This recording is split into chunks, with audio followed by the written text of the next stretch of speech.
Hello everybody, and welcome to the second in our webinar series, How Brands Grow, Applying Byron Sharp Thinking to Retail Banking.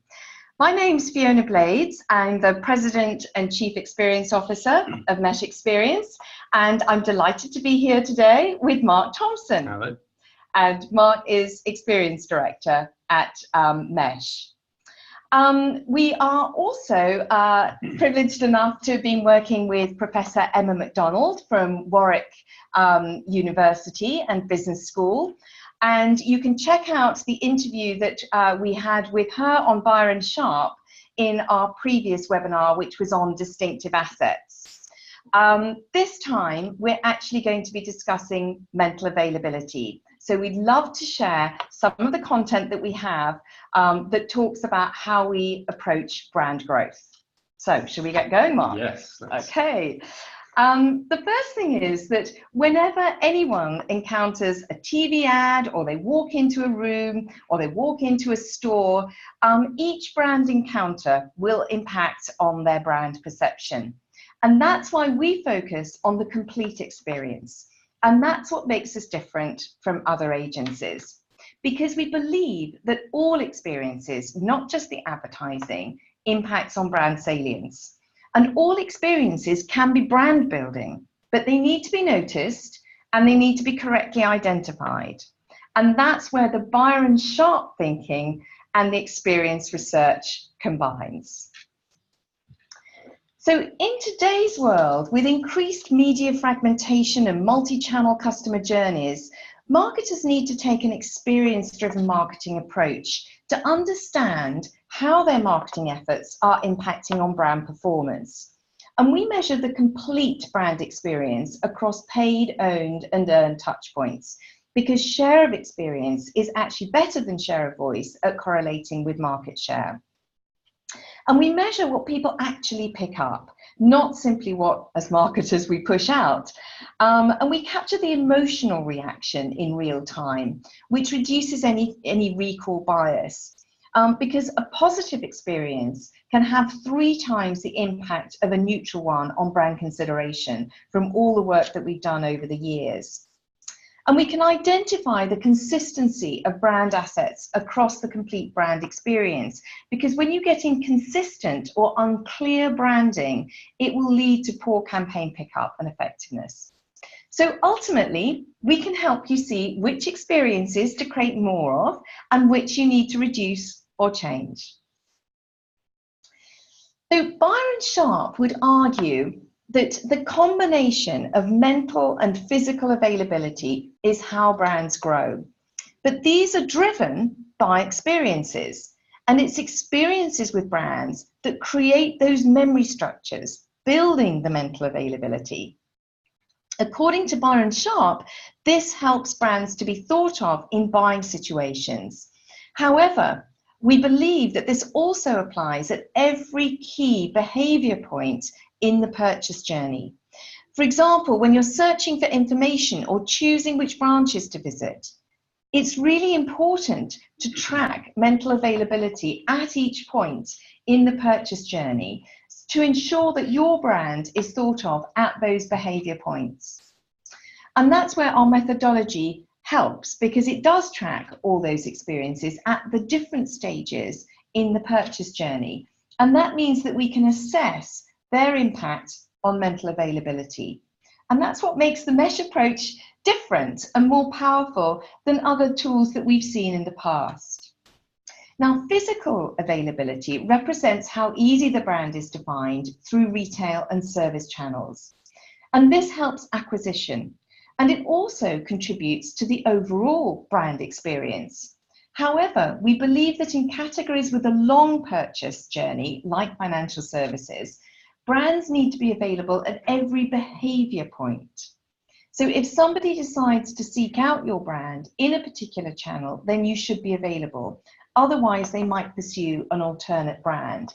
And that's perhaps a nuance on some of the work that's been done previously in terms of things like packaged goods.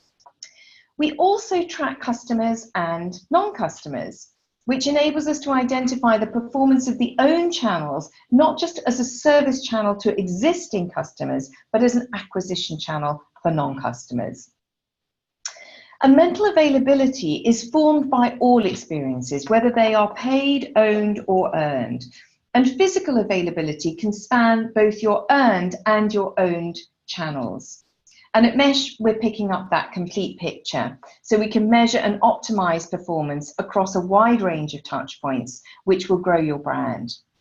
Today, we're going to be focusing on what impact and who performs best for mental availability. And I thought I'd just start with a little bit of a case study that we have with LATAM Airlines. And what was interesting is when we were doing the brand tracker for LATAM Airlines, we were applying our thinking about mental availability and about occasions to the tracker.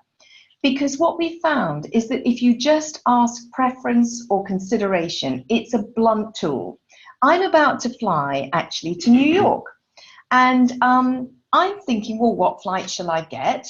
Well, it could be Delta Airlines, it could be Virgin Atlantic, it could be British Airways.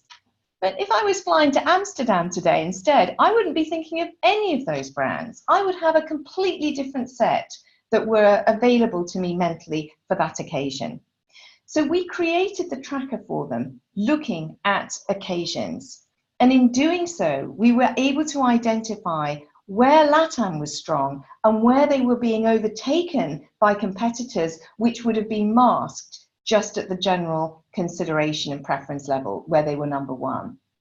We also looked at capturing the last experience, and we did this through a boarding pass, which you can see here. But again, we were trying to replicate mental structures to help people remember exactly what it was that they could have in terms of the data collection, so that that would be more accurate. So just a couple of thoughts there in terms of how we're using this in our own work.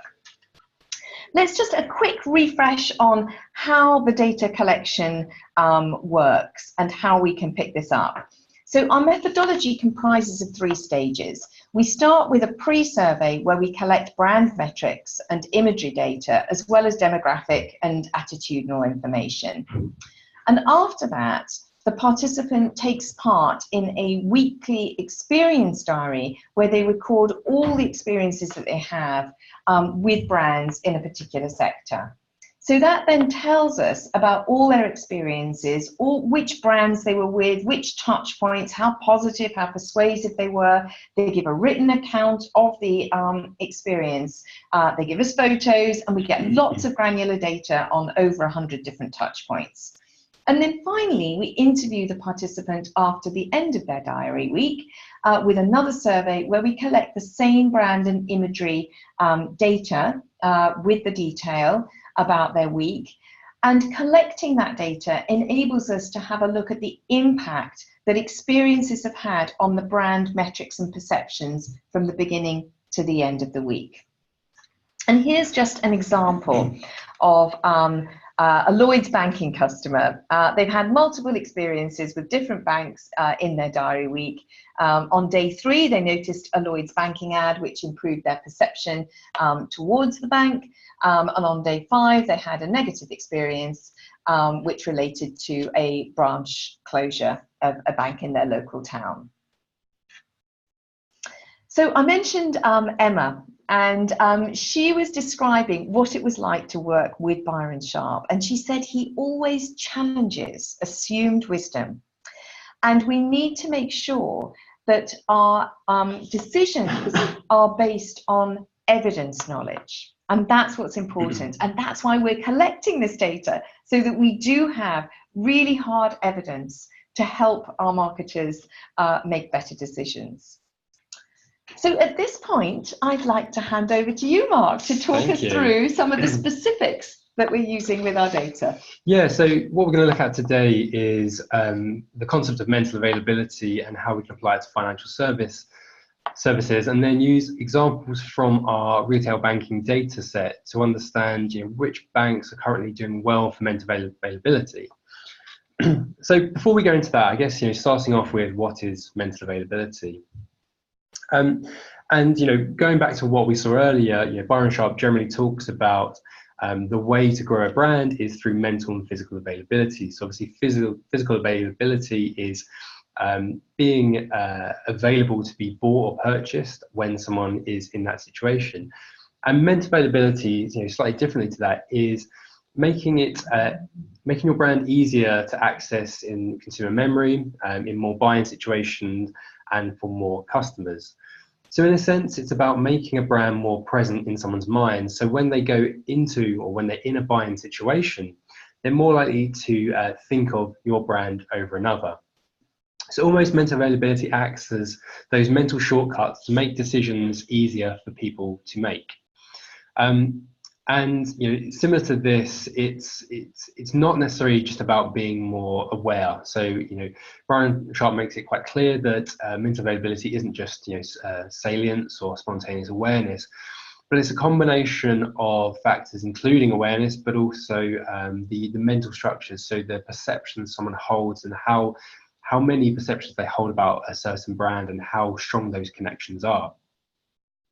So if we take an example within FMCG, I mean, essentially, when someone goes into a shop and they're looking to purchase a certain category, whether it's food or soft drinks, actually the brand that is most mentally available, so the one that comes to mind, the one that they have most of those mental structures with, is the one that they're most likely to buy in that situation.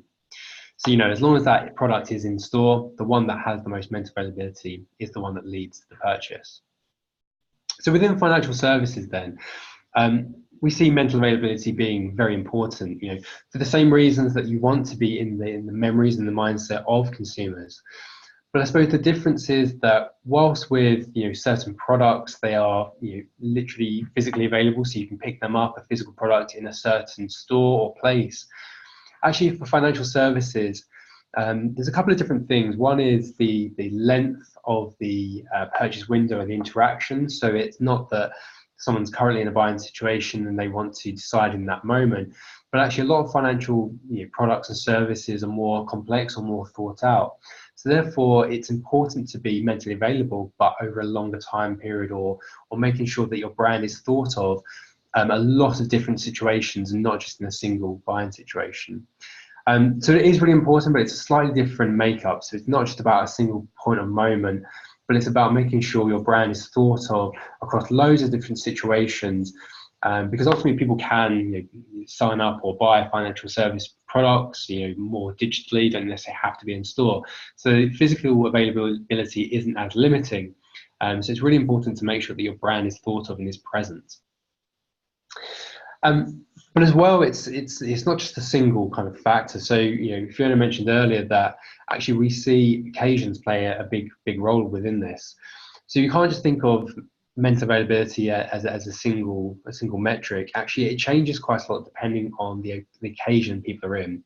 So that's why we build in this occasion model into a lot of the research we do. But on top of that, we understand, I suppose, that in different situations and different occasions, different brands come to mind. But also there are other factors which influence choice. So whilst you might be the most mentally available or have great physical availability, there are other factors such as maybe price or offers or promotion that can kind of steal away or influence people closer to that point of decision. So it might not be that a certain brand has the highest mental availability, but when someone goes to make that final purchase, there are factors which override that mental availability and end up for that consumer to choose a different brand. And we'll see that later on when we come into the retail banking sector. So in terms of how you build mental availability, so we saw last time when we did our webinar on distinctive assets that distinctive assets are one way to increase mental availability through helping advertising stand out, but also helping to connect touch points and being an asset which is highly memorable that people can then associate back to the brand. And there are other ways which you can build mental availability. So from continually refreshing mental structures and building those towards the brand. But two we're going to focus on today are getting noticed and continually reaching potential buyers. So when we talk about getting noticed, that means that as a brand, you need to be present. And The reason we're focusing on this is because the methodology that we use, that Fiona discussed earlier, the real-time experience tracking, automatically gets to the brands that are getting noticed. So again, the way we view the world is we don't look at what's just being pushed out. So we don't look at necessarily what brands are just spending and the advertising they push out, but we want to know what people are picking up. So actually, what is cutting through? And by asking people to record their experiences with brands, we can see who is getting noticed. Also, we can look at which brands are reaching potential buyers. And the way we're looking to do this is to understand which brands are more present in certain buying situations or when people are in the buying window. So again, we're going to focus on these two areas to understand which banks are currently getting noticed the most and reaching those potential buyers. So we're using the retail banking data set to do that. And for those of you who don't know, it's a database we've been collecting for the past over 2 years now. So we have over 55,000 experiences from people recording all their interactions with brands. And we've done analysis on that to look at which brands have the strongest mental availability. So in terms of how we measure this within the retail banking sector, so we looked at this in 2 ways. First is which banks have higher consideration among those in a buying window, because ultimately consideration is a key factor. So it features in what brands people would actually end up buying, which ones are mentally available, which ones they would consider generally, and also which banks are present. So which banks have a higher share of experience among those in a buying window. And when we talk about buying window within the retail banking sector, we're looking at people who are in market for different products in the next 6 months. So a much longer window, but gives a better picture of which brands are reaching those buyers and getting noticed in that sector. Something we touched on last time, which I think was quite interesting. So this is an example from More Than within the insurance sector. And we saw that the closer to the point of purchase, the more touch points people are exposed to, but also a wider range. So if we look at the share of experience here, we can see that the biggest touch point, which is typically TV in a category, actually represents a lower share. So other kind of secondary touch points are coming through. And last time when we were talking about distinctive assets, we made the point that because of this, you need to make sure that you have distinctive assets which run across different touch points, because the closer you come to point of purchase, the more touch points someone's been exposed to, and therefore the greater need it is for that consistency and that holistic approach to come through across those touch points. And looking this time, we saw, if we look at within the number of brands that someone experiences within an average week, we see that looking at those not in market to those in market in the next 6 months, we see on average they're exposed to more brands. So it's not just about more touch points that someone is exposed to, the closer they are to the point of purchase, but the more brands. So it's a much more competitive environment. So you're experiencing more brands across more touch points. There's a lot more going on in the world and in the mindset of someone who is in market. And as we discussed, there are different buying situations. Now, within our study, we look at current accounts, savings and mortgages. And we've done this analysis across all 3, but actually today we're going to just focus on current accounts. So looking at which brands are most present and mentally available within current accounts. So starting off then, looking at that consideration point, I mean, it's first obvious to know if we look at the chart that when people are in market, they're more likely to consider a wider range of brands. So there are more brands in the consideration set of someone who is in market. When we looked at generally consideration and people who are not in market, Nationwide comes out as number 1. But actually there's a big difference when we look at in market in the blue to see that actually Barclays has the highest consideration for those currently in market, followed by HSBC. So you can start to see that there are certain brands which come to mind or are more thought of for those people who are in market versus those not in market. And just looking at those over indexed averages, we see that Barclays, HSBC and TSB are the brands that are really coming through much stronger relative to their consideration for people not in market versus in market. So those people in market are much more likely to consider Barclays, HSBC and TSB. So which brands are more present in the market then? So rather than looking at considerations we've just seen, we're looking at share of market here. So share of market is, what percentage do each individual brand take up of the overall experiences in a market? And we're looking again at those not in market versus in market. And here are just the top 8 brands. Another thing, as we saw earlier, you are experiencing more brands when you're close to market. And we see here, slightly, you can't really see it here, but on the chart, that the top 8 brands represent a slightly lower share of those in market. Again, just highlighting that there's more brands that come into play when people get to that close to that purchase window. And we see some interesting changes here. So, Lloyd's clearly has a quite a strong share for those not in market, and a much lower share for those in market. So it's less present, or it's cutting through less, or represents that lower share of those in market. But the big area that we saw the over-index is for Barclays. So Barclays is capturing a higher percentage of the experiences for those in market. So we're going to focus on Barclays here in the next few slides, just because, as we saw in the previous slide, they had that highest level of consideration for those in market and a really strong over-index.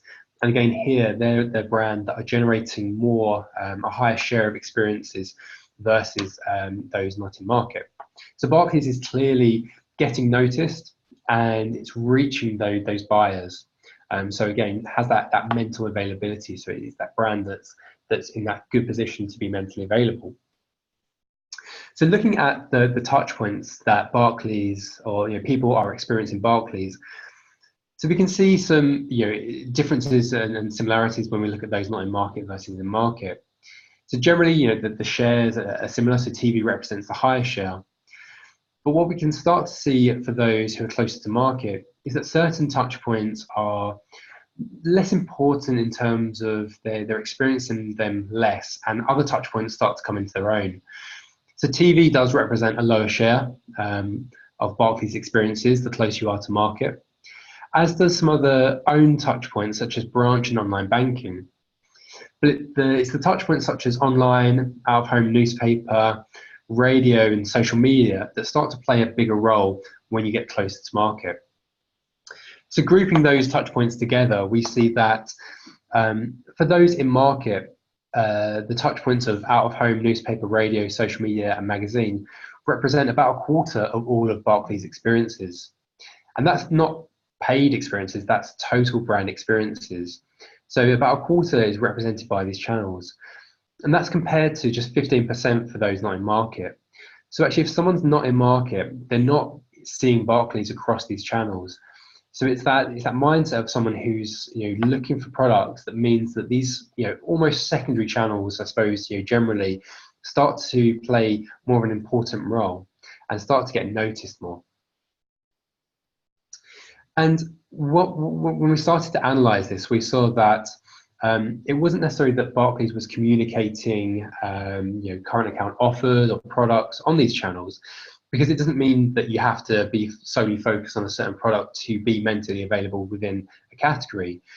Actually, the ads they had across radio and out of home were looking at the product and the functionality that Barclays offers. So a radio ad here was an example more recently where Barclays was offering the functionality of people being able to block spending on certain things. Again, looking at that kind of customer focus by saying or demonstrating they have different offers and functionality to meet the needs of certain customers, and showing them as a brand that kind of understands customers. And again, we've seen some out-of-home examples where it's caught the attention of people in market. It's been prominent, and it's allowed the advertising to kind of cut through and deliver certain messages. So really what we're saying for Barclays then is it is the most considered, it's the most, or has the highest over-index for the share of experience.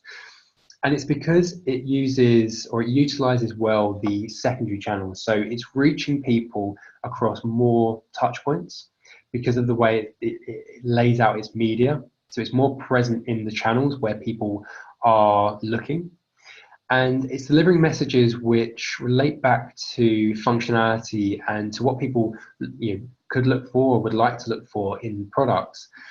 And as such, by delivering those messages in the right channels, it means that it's cutting through much more. So it's getting more noticed, it's getting noticed by people who are in the market, and therefore it's continually reaching those people who are in the buying situation. So I think it's interesting to see that, you know, Barclays, by running in this way, means that it is in the right places and it is generating those good experiences for people in the market. Now, this does slightly change when we think about who is currently generating the most current account switching. So based on the current account switching statistics, we know that Nationwide and more recently HSBC and Halifax are generating the most new account opens, so the kind of net gains. So we've seen from a mental availability perspective, it's Barclays that is leading the way. But actually, because of the offers that come into play when people are much closer, so maybe not in 6 months, but maybe the kind of week they are or the actual moment they're looking to switch, actually the offers are much more persuasive in that exact moment. So whilst Barclays has mental availability in those situations, actually it's that choice, it's that product offer that is kind of stealing customers away from what Barclays should have, because it's much more tempting from these offers. Now, it's an interesting, I guess, dynamic for the industry, because banks could always lead with switch to us for a certain amount, and it could get into a way where customers are competing or banks are competing to deliver, to have a better offer. But actually, if this isn't sustainable over the long run, then we need to fall back to brand and brand equity, and that's when the mental availability comes in.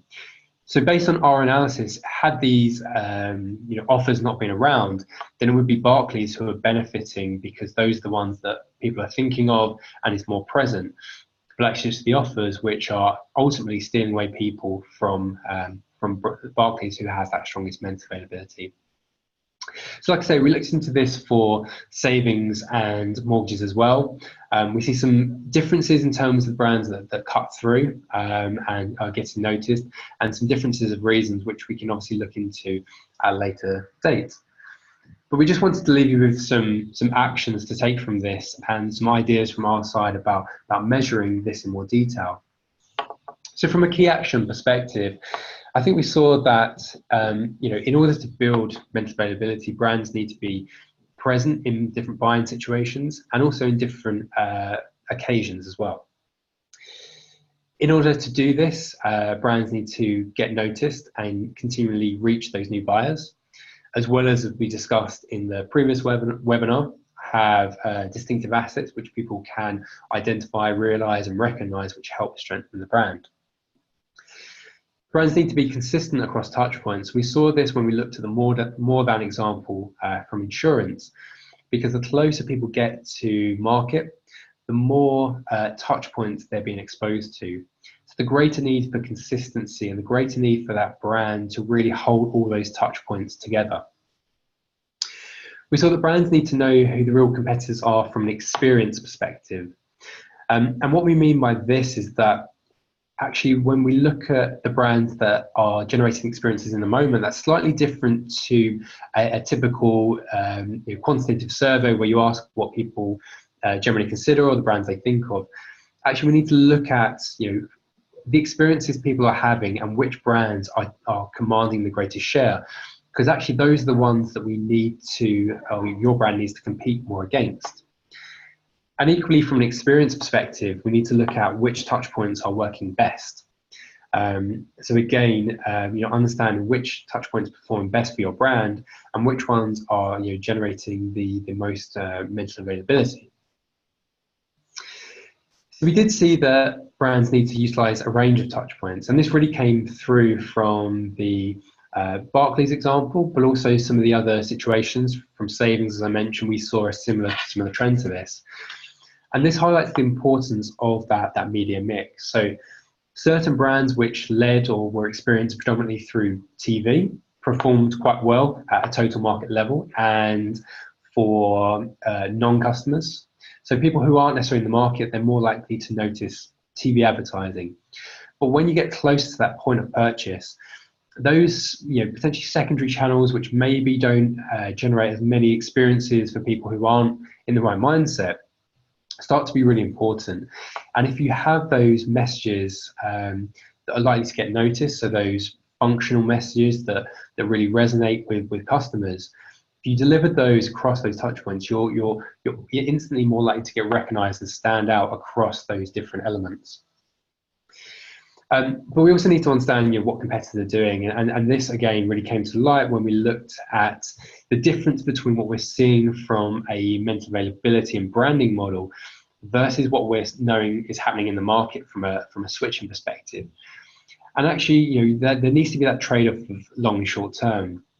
So while certain brands can come in and have a really persuasive offer in the short term, actually, if that's not sustainable over the long term, then again, we need to fall back and make sure that our brand is really strong and mentally available. And finally, we need to identify and measure which brands and which experiences not just help a brand to get noticed and reach buyers, but also which mental structures they're developing. And this kind of needs additional investigation. So there's kind of a research framework which we have that can look into this, and that's touching on a few things that we covered about understanding different category entry points, those different financial products, those different occasions. But actually, it goes into more depth by understanding which mental structures are currently related to your brand in different situations and for different products.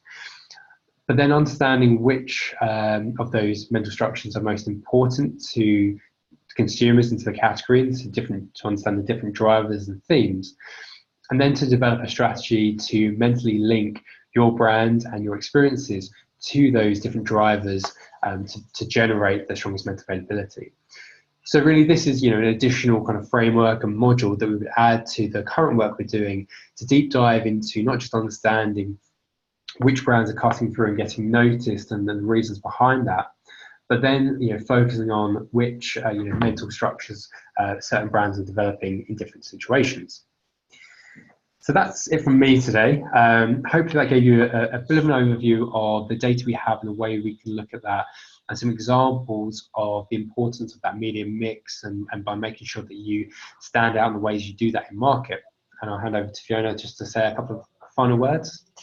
Well, Mark, thank you very much indeed for sharing this analysis with us. You've gathered that Mark's done a lot more, and this was just at the tip of the iceberg here. But also, I'd like to thank all of you who've been here today, have taken your time to listen to this webinar. Please do stay tuned. We've got our next webinar that's coming up, and that will be applying Byron's sharp thinking to financial services, episode 3, which is on how to increase penetration. So from Mark and I, we'd just like to say goodbye and thank you for joining us. Yes, thank you very much. Bye-bye. Bye.